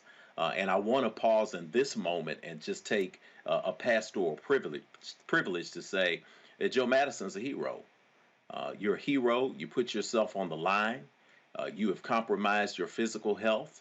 And yet we know that there is a power that is stronger than any diagnosis that an oncologist can give, that anything that could come out on a medical chart could cause you to feel. So, Joe, if you're watching, and I know you're absorbing this energy, know that the entire Roland Martin Nation here, that everyone here is in concert in saying that we speak radiant health on you, we speak healing, we speak empowerment, and we speak that your struggle is not in vain, and that you have your entire life, a number of years ahead of you, to watch and see this come into fruition, because we're not going to stop until we make it happen. We appreciate you, Reverend Carr, for that word, and it was the perfect spiritual tone to pass along our best wishes to our comrade, dear brother Joe Madison. Dr. Malveaux, I want to pivot to you, and something Reverend Carr said struck me as fascinating. He talked about how voting matters. Democrats always talk about swing voters, but the swing voters they try to court seem to go between Democrat and Republican, when the swing voters that make differences for them are, do I vote or do I not vote? And so if I'm one of those folks who's not a regular voter, and folks tell me voting matters, voting matters, voting matters. So I showed up to vote out Donald Trump. And what's happened to me? What do I get in reward for that? Not knowing which place I'm allowed to go vote next time. And if I go vote in the wrong place, they're going to put me in jail. And so how do we speak to the disaffected, the disenfranchised, if we will? Those folks who showed up because their daddy or their grandpa, their uncle, because, you know, we always say that mamas get us out to vote, and sometimes the brothers do their work too. But their daddies and their uncles got them out to vote, and now they voted, but now all of the things they told that would come to fruition have not come to pass. But yet they hear Reverend Carr say, well, voting matters, and they may be disillusioned. Is there a word, Dr. Malveaux, that you may have for those folks? Absolutely. But first, I want to build on what Reverend Carr has said. Joe Madison has been my friend for decades, my comrade, my colleague. We've spoken together. We've traveled together. He is all that and a bag of chips with a little bit of spice on the side. I am so sorry to hear about his cancer diagnosis, but like Dr. Carr, Reverend Carr, I believe that God is good all the time and that it ain't time for him to go yet. And I just want to send my personal appreciation to him. I've written him and we'll talk to him, but we all need to just surround this brother who put his life on the line for voting rights. Then what I would say to young people is that because he put his life on the line for voting rights, you can do no less than vote. No, it isn't fair, but we can go back down memory lane, Lauren, Rev, go back down memory lane and talk about how it's never been fair. One of the memories I love to share with people is that I was 6 and my mama took me to the voting booth in San Francisco by my little hand and let me pull the lever for JFK. And on the way down to the voting booth, it was only about a block and a half. And on the way back, she talked to me about why Black people in Mississippi fought so hard for the right to vote. This, of course, was before the death of Medgar Evers. My mama was an activist. My great-grandmother, great-aunt rather, Annie Mae Randall, was a voter registrar in Moss Point, Mississippi. Voting is at the marrow of my bones. If there were a Malvo who did not vote, I would kill him. Well, yeah, I really would, but that's not even in the lexicon. What young people must understand is that the arc toward justice bends our way, but sometimes it bends exceedingly long. And so we're not going to get everything we want today. Don't be discouraged. Don't turn it off. We have to do what Joe Madison has done and put our lives on the line, what Medgar Evers has done. When I think about my great-grandmother, and I'm playing elder today, so I don't play it every day, but Auntie Anna Mae's birth certificate read race collared, as in greens. Not colored, collared. Because the white person who registered her birth had less education than she did. She was a Tuskegee College graduate. She was all that and more. But some illiterate white registered her birth. And we spent years trying to fix it because she was not collared. She was a Black person. And so, I just tell young people, we have to look at the long game. The short game is we voted in 2020. Biden is a flawed president. We can be angry. The long game is when I look at my own family history, I look at Auntie Anna Mae could not vote, had to do that jelly bean thing, had to count how many jelly beans there were in a jar, which she never could do, had to learn Latin. Had to learn Latin. They kept changing the rules and eventually became a registrar of voters. I look at that and I look at where we are and I say, folks, we cannot give up. Ain't no time to turn down now. We don't know where we're coming from. Nobody told me the road would be easy. But he didn't bring us this far to leave me. We appreciate that word, Dr. Malveaux. And I want to take our viewers back to something I alluded to. I kind of dropped it in Reverend Carr's lap. And again, my apologies for that, Reverend Carr, for dropping it in your lap unannounced. But a ruling has just come down from the Supreme Court overturning a lower court's ruling that Alabama's redrawn districts were unconstitutional. Now, I'm reading, so please bear with me as I read this particular piece, because it was a 5-4 ruling with Chief Justice John Roberts siding with the more liberal justices in their opinion. Now, the lower court ruled that the state of Alabama's redrawn maps indeed violated the appearances of the Voting Rights Act. And here's a quote from John Roberts. In my view, the district court properly applied existing law in an exhaustive opinion with no apparent errors for our corrections, he wrote in a solo dissent. And so it's fascinating that we're finding, and what's happening also is, much to the issue that Reverend Carr brought up, this question of vote dilution. And for those that are not familiar with the particular language and mechanisms of voting, vote dilution is just what Reverend Carr alluded to. It is when we understand that a preponderance of registered voters for a particular party are in a particular place, and so to make that block of voters less effective, you dilute them across multiple districts or constituencies in which of the candidate they would have to vote for. And that had been deemed by a district court in Alabama, United States District Court in Alabama, to be a violation of the Voting Rights Act. However, The 5-4 decision handed down by the Supreme Court today says that that will be overturned, that the map that the Alabama state legislature drew can exist, and not all of those who have in favor of supporting the map have offered their opinions or offered their justifications or rationale why. However, we have heard from Justice Alito and from Justice Kavanaugh, and one of their immediate concerns was that the necessary period for filing is visiting upon us, and those folks who want to run would need to know what district and what order they need to run in, and it may be perhaps too confusing to go back and forth. And of course, it will be a question of confusion. Of course. We're going to have much more on that and more. We're going to wrap up our show when we come back. You're watching Roland Martin Unfiltered, streaming live on the Black Star Network. You guys stay with us. We'll be right back.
Hi, I'm Dr. Jackie Hood Martin, and I have a question for you. Ever feel as if your life is teetering and the weight and pressure of the world is consistently on your shoulders? Well, let me tell you, living a balanced life isn't easy. Join me each Tuesday on Black Star Network for A Balanced Life with Dr. Jackie.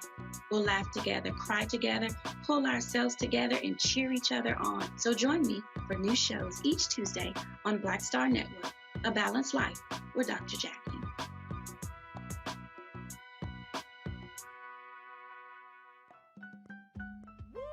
We're all impacted by the culture, whether we know it or not. From politics to music and entertainment, it's a huge part of our lives, and we're going to talk about it every day right here on The Culture with me, Faraji Muhammad, only on the Black Star Network.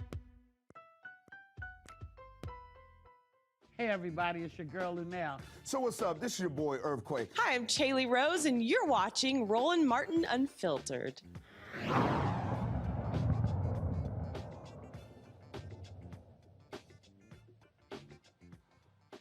In Connecticut, the same Bridgeport Police Department that failed to investigate the death of 2 black women properly has a long history of abuses of power and racist practices. Over the past 5 years, there have been a dozen lawsuits and complaints about excessive force or discrimination. Bridgeport's population is 20% white, while its police force is 54% white, and 80% of police leaders are white. Black officers and captains in the department called for an independent investigation into racial discrimination last September after they said their treatment harmed officers' morale, mental health, well-being, career development, and reputation. The police department was under federal oversight from 1983 to 2010, citing racially discriminatory practices. Just for a quick word from all 3 of our panelists on this, Dr. Malveaux, when we see this type of 1983 to 2010, when we see this type of consistent pattern, what should folks in Bridgeport, Connecticut look to as their guide? You told us earlier about Kristen Clark and your optimism there. Are you going to point us back in that direction to be hopeful? I don't think we have any other choice than to look at the feds to be hopeful.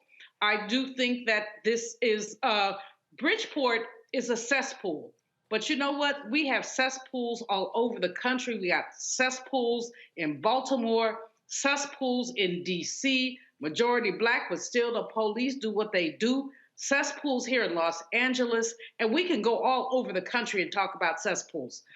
We must fight. We must struggle. There is an integrity to our struggle. And so, yes, I want Kristen Clark to step up, but I also want us to step up, Ray. We have to step up. We have to be outside this police department on a damn, and I said damn, I try not to curse on here, I get caught about it, but a daily basis. And to tell these devils, and that's what they are, they're devils. You cannot just keep killing our people and ignoring our rights. The things that have happened in Bridgeport in the last couple of months have been bone chilling. And yes, we have no other alternative, frankly, but the feds. Where else do we go? So we have to really work at the feds. And this let me just rule back to our last conversation, another reason why we have to vote. Lauren, your thoughts about Bridgeport, Connecticut and the ongoing police challenges there? You know, the police challenges there are no different than so many other departments that, you know, across the country. I grew up on Long Island, so I've been to Bridgeport a few times, just taking the ferry from Port Jefferson to Bridgeport. And unfortunately, not much has changed over many decades. I'm not sure what gets changed in some of these departments that have shown a great deal of bias. And in this case, I think just gross incompetence with these two deaths of these women in Bridgeport that they decided that they weren't going to pay attention to until the media really got in there and got involved. It's a hard nut to crack, and to me, it only happens really on the federal level, as Dr. Malveaux just said. Unfortunately, I'm not too sure it's going to happen with this particular attorney general, even though we do have Kristen Clark there, which is a meaningful thing. Obviously, it goes up to the top. It really goes to that type of decision would go to Merrick Garland. So I don't know. As you might have guessed, I'm not a big Merrick Garland fan. I know I keep bringing him up, but we live in a particularly precarious moment in this country's history right now, with the Capitol being attacked and what we're seeing out of this time of Donald Trump and his supporters getting bolder and bolder. And you need somebody up at the top, quite frankly, who will take all that on. And I don't think that that's going to be Merrick Garland. So something like Bridgeport, Connecticut is going to be harder to change with somebody that has no forceful leadership at the top. And Reverend Carr, your thoughts? Yeah, I think it's all about perspective. We talk about making societal change. I was sitting here writing a card, and I had this piece of card here that had black on it because it was identifying some supplies that we had. And I was sitting there thinking about this as it relates to us. And I thought about what systemic racism is. As a system, there's a machine that has been created whose job it is to cut through. And it begins to cut through us. We try to piece things together by small things like diversity initiatives. So if we're not cautious, we end up changing the hand that is operating the scissors. But because the scissors are created with one particular function in mind, it doesn't matter who the operator of the machine is if the machine is still performing the same task.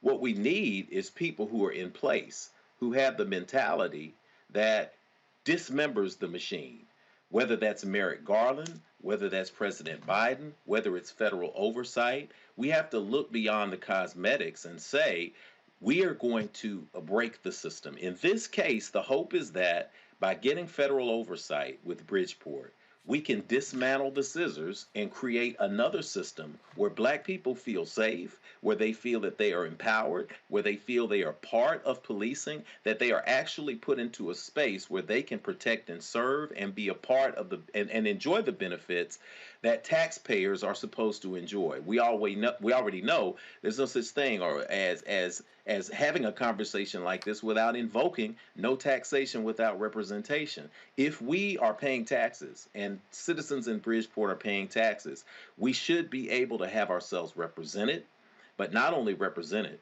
but our interests represented as well. So it is our hope that the federal government will come in here.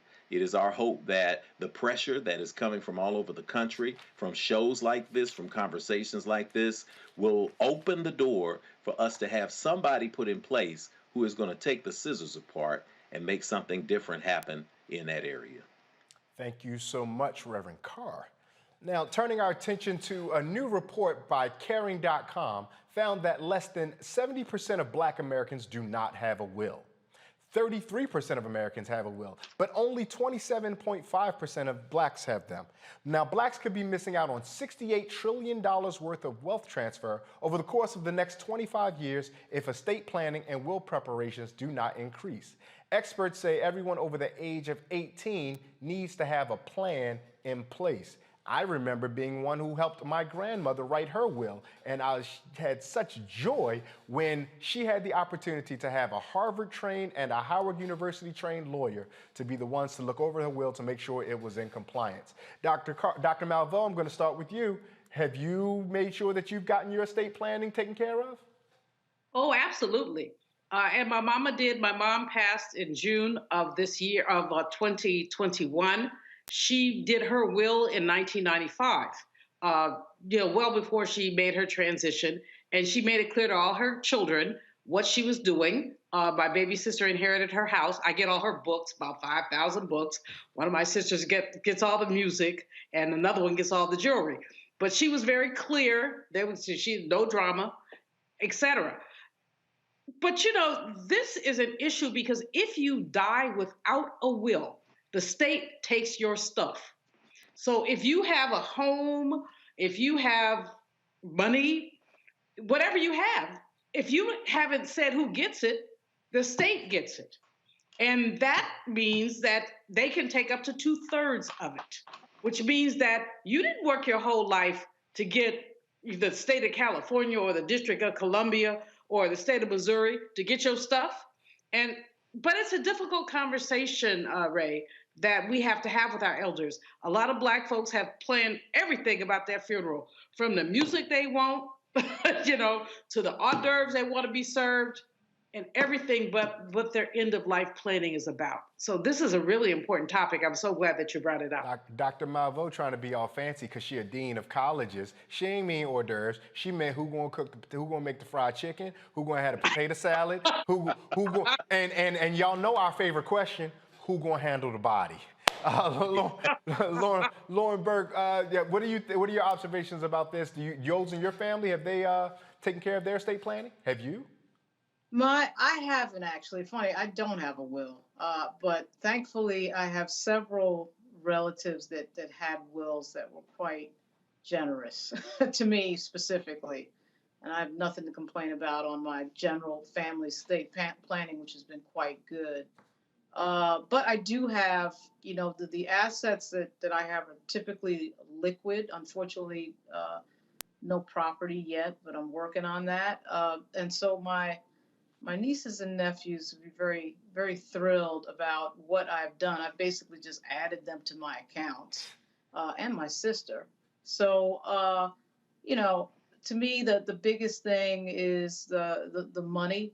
Who gets the money? Who gets control over certain accounts? And that's what I've focused on. But yeah, I'll do a will soon. Absolutely, I'll do a will soon. Take care of some property. But I don't really have anything I value that much other than my guitars. So I'm working on it. And you're white folks will get it, Lauren. But whatever you have, you don't know. I was just about, Dr. Malveaux, you jump in and just about to say, Lauren, I want your notebook. I've seen you report before. I want that report. that reporter's notebook. I want that. And Reverend Carr, we know that Mother Carr just recently made transition. Our continued condolences to you and your family as you guys remember her and still bask in her spirit and her glow. But what was the experience like for you all as a family tending to her issues and her material possessions after her transition?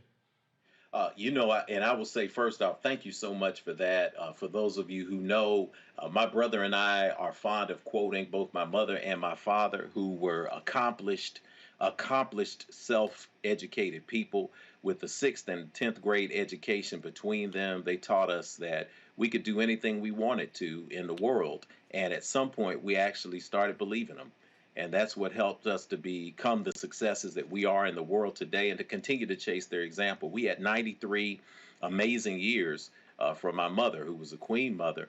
And she has infected, effected, and affected change and hope in so many people that we were just shocked and in awe to see the number of people who showed up to her homegoing, her celebration on Friday, and to see the number of people who watched it online. It's online, and 4,000 people have watched her ceremony, and it was a celebration.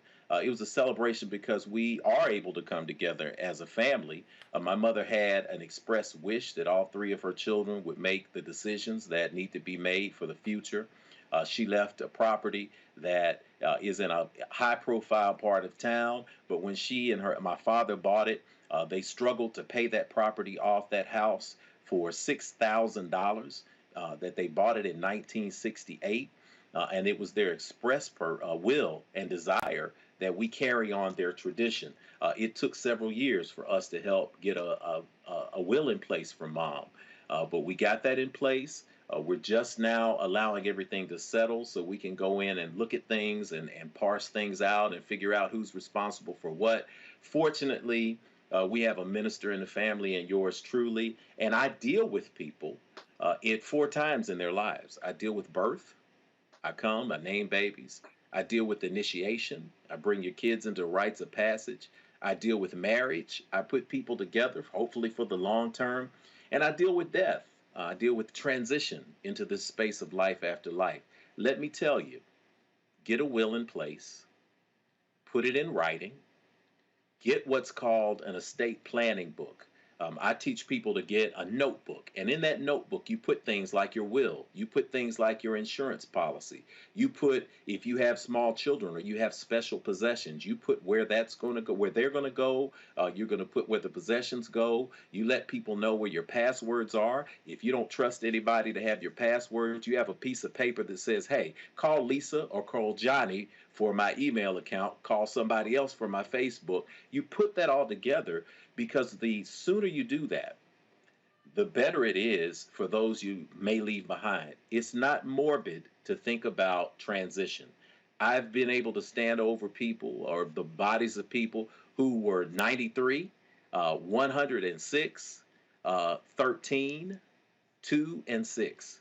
So I'm telling you, the more you plan now, the easier it is for people like me down the line, because we don't have to step in and stop people from drawing guns on each other in the front yard after the funeral, as I have, fighting over what's going to happen to the duplex and what's going to happen to grandmama's car. So this is a very practical way for you, for us, to take responsibility, to make sure we maintain peace, to make sure that there is a legacy that we can leave to our family. And all it takes is a little bit of planning and sitting down and thinking through. As my dad used to say, an ounce of prevention is better than a pound of cure. And as Dr. Malveaux brilliantly just told us and explained right now, you want to make sure that everybody knows what's going to happen. Because trust me, the grieving process and the process of being unsure will produce a space where you'll be caught in a paralysis of angry analysis. And guess what happens? The state does take it. And that's the last thing you want to end up doing. I'm so glad that this topic came up tonight, and I'm so glad that we had the opportunity to share that you don't have to be a millionaire or a billionaire to have an estate. There are writings that you have, there are books that you have, there are valuable intellectual creations that you have made in your life that deserve to have life beyond you. Think about the future generations, because I guarantee you, somebody before you thought about us. And in traditions of hearing ministers' close words, let the church say, amen. Amen. With that, we do want to pivot and to share some heartbreaking and disappointing news. Ashley Bryan, an award-winning children's book author and illustrator, has died. The 98-year-old centered much of his work on African and African-American folklore. He worked on more than 70 books in his 6-decade career. His more notable works include Beautiful Blackbird and Infinite Hope, a Black artist's journey from World War II to world peace. Bryan served in the segregated army during World War II, which he used as an inspiration in his works. He earned several Coretta Scott King Awards, a Laura Ingalls Wilder Award for Lifetime Achievement, and New York Public Library's Lion Award. And we will miss him in his transition. And before we go, here's a reminder for you HBCU juniors or seniors. You have about 3 weeks left to apply for that scholarship from Roland and McDonald's. If you attend an HBCU and Thurgood Marshall College Fund member institution, you can submit your application for the chance to receive a $15,000 scholarship. I think that covers what? Books and like 2 meals these days. But no, that's a great scholarship and we want you to get it. The deadline is February 28th. Again, that deadline is February 28th. Go to tmcf.org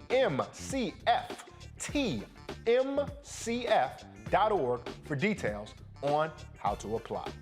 Now, in addition to the free money scholarship, recipients will also have the opportunity to engage with McDonald's executives working within their respective fields of study. Well, that does it for us here at Roland Martin Unfiltered. I want to thank the panel, Dr. Julianne Malveaux, Lauren Victoria Burke, who was my mentor when I first started reporting on Capitol Hill. Good to be with you again, Lauren. And Reverend Jeff Carr, who I unfortunately mistakenly called his brother, Greg, my former teacher. But we thank you so much for being with us, and we obviously thank you, the audience. The Roland Martin Unfiltered audience is always the hallmark of what we do here, and we appreciate you watching for streaming right here on the Black Star Network. If you haven't done it yet, download the Black Star Network on all of your devices. Matter of fact, download them for your aunties and your grandmas because you know they want to see the content, but they might not be so good with the iOS. If you would like to support us so we can continue bringing stories that matter to us, make sure that you download them on all those platforms, on iPhone and everywhere else that you can get it. I am Ray Baker. Roland will be back tomorrow, but don't fret. You like how I do this? I'm going to come and join you on Friday again to fill in for our brother Roland as he heads to Liberia for their bicentennial. And in parting, let us remember the words of the Yoruba proverb that if we stand tall, it is because we stand on the backs of those who came before us. Good night.